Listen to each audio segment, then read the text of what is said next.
हे असताना ही व्यक्ती आतमध्ये असताना. ओके.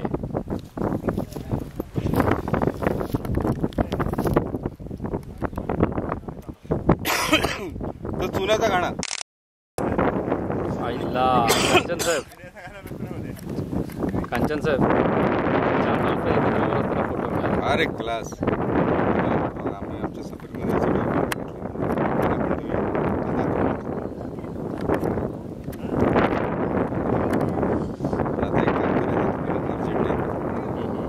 कॅन्सल करून आमच्याच बीचवर जरा फिरायला मी चांगलं बीच दाखवतो.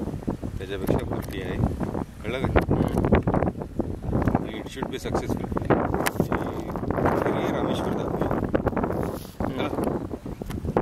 आंघोळ झाल्याशिवाय चालेल तर काय झालं. आपण ऐतिहासिक दृष्ट्या बघतो, मूर्ती तर नाहीच आहे तिथे. मन स्वच्छ झाल्याशिवाय. अरे ते पक्षीचं निघतील.